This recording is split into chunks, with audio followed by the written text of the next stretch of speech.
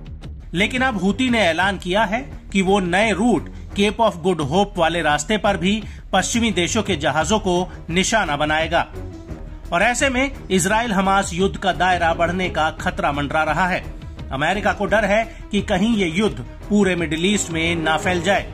हालांकि अमेरिका और ब्रिटेन ने यमन में हूती के ठिकानों पर कई हवाई हमले भी किए थे, लेकिन उसकी वजह से हूती की ताकत में कोई कमी नहीं आई है, बल्कि उसने और आक्रामक तरीके से हमले करना शुरू कर दिया है।